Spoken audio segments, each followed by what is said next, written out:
Welcome to the Monster News Report. I'm Nick Adam Poling, your host. In this show, we'll be working with G fans to take on the critical issues you've been wondering about.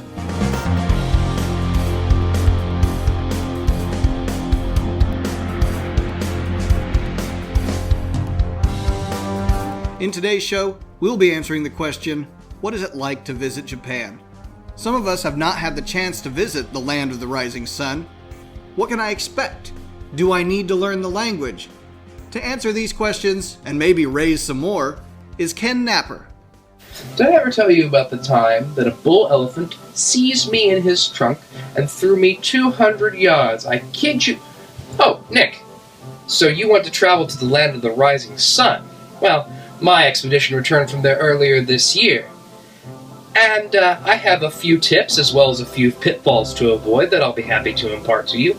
The thing you got to remember about Japan is that it is on the other side of the planet. It's about 12 hours time difference into the future. It's a really unique thing to be a day ahead of people. I was able to actually wish my niece a happy birthday before her birthday actually occurred here. I recorded her a little video and sent it to her. And it's about 13 hours by plane with a small child kicking in the back of your seat the entire time, but you do get those delightful peanuts. Now, once you arrive in Japan, you will immediately notice the weather. Now, we went in summer. I would not advise this. Summer in Japan is sweltering, is a good word for it. 80-degree weather, it's not too bad, but 100% humidity is not only uncomfortable, it could be dangerous. Several of our troop almost passed out from heat exhaustion. Luckily, we were able to identify the symptoms and get them properly hydrated and out of the sun. We all did a very good job of looking after each other. I have to definitely applaud all of my fellow travelers on that trip. Did a very good job of making sure everybody kind of stayed safe, which is a very important thing when you're traveling to other countries. Japan's winters are short, but very cold. And you don't get a lot of snowfall in the major cities like Tokyo or Osaka, but if you go into Hokkaido up north, you're going to get more and more snow. In the spring, Japan has the cherry blossom festivals, which are beautiful, but the prices also rise for most inns and hotels because it's the main tourist season for Japan. The next time we go, I think we're planning to go in fall. Hopefully, we'll have a little bit easier time with it.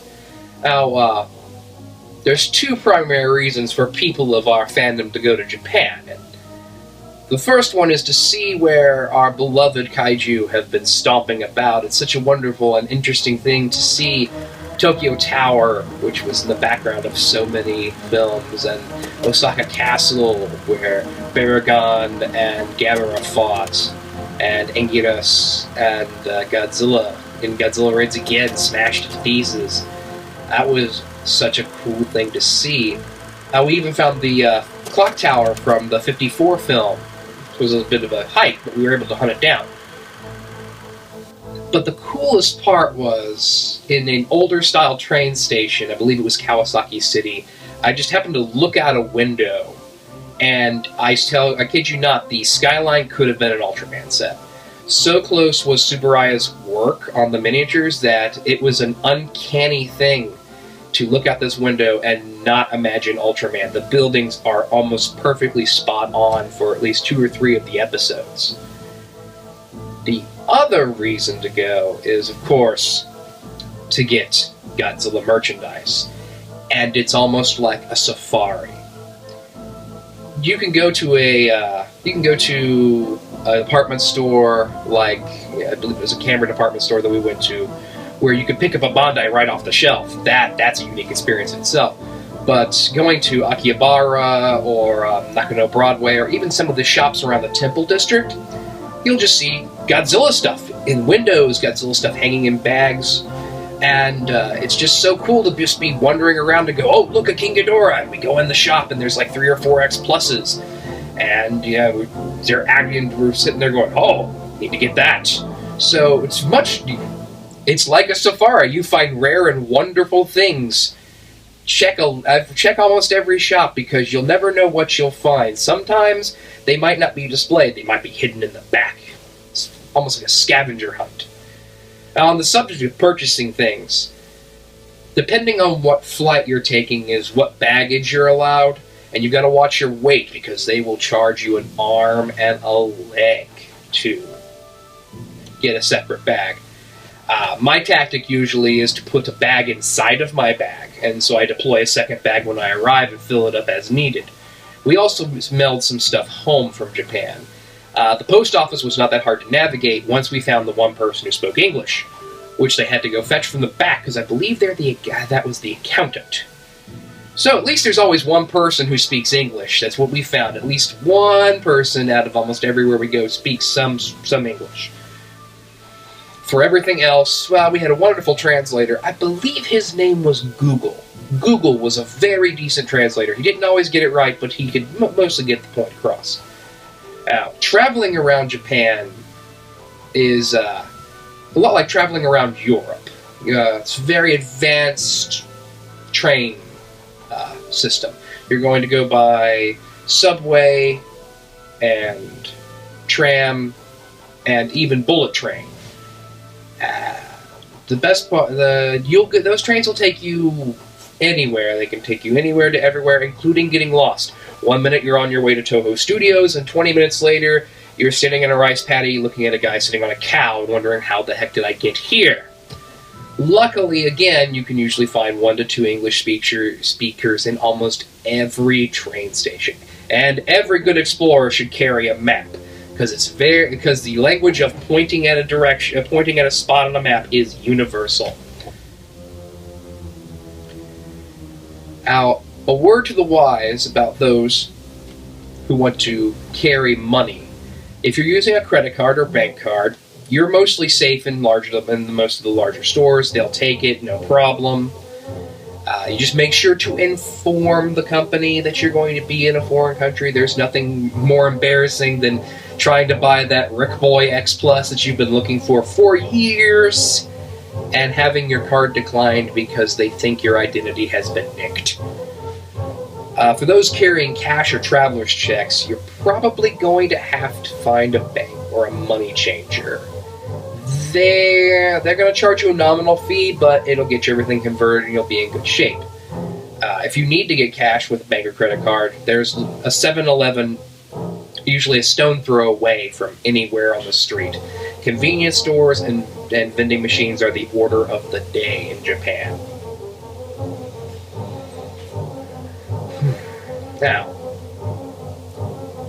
the food in Japan is an adventure in itself. I tried a few extra things. I tried some eel, which was alright. I think it was more the place that I had it. I've heard it's very good. Octopus was a very unique flavor. Sushi was very good. Sukiyaki, we all remember that from Godzilla's Revenge. Probably one of my favorite dishes I had there. And Japanese curry is by far one of the best things you can get while in Japan, and almost every place serves it. So if you don't want to be as adventurous in your taste, Japanese curry will save your life because it's sold almost everywhere and relatively cheap, and you pretty much know what's in it. The main thing to remember about traveling to Japan, or actually any foreign country, is treat it like it's an adventure, because literally it is. We live in a world of very unique opportunities. 50 years ago, you couldn't travel to another country as easily as we do now. 13 hours to Japan. We think it's long, but it used to be 2 to 3 weeks by a steamship. And I think that a lot of the wonder has been lost because of the convenience. So, yes, go to the temples, go to Tokyo Tower, see the large landmarks. The Godzilla Hotel, an amazing place to stop. But also look at some of the smaller shrines, some of the smaller shops. You can find some of the most unique and wonderful experiences in some of the most unlikely places. In short, see the wonder in everything, and come back with some wonderful tales of your own. I would love to swap stories with anyone. Thank you, Ken, for sharing with us a little about your adventurous voyage and return.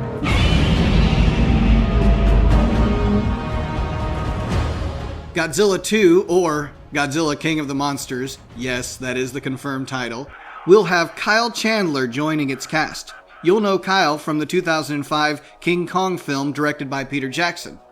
And good news for Mystery Science Theater 3000 fans, MST3K will have a new series on Netflix beginning on April 14th.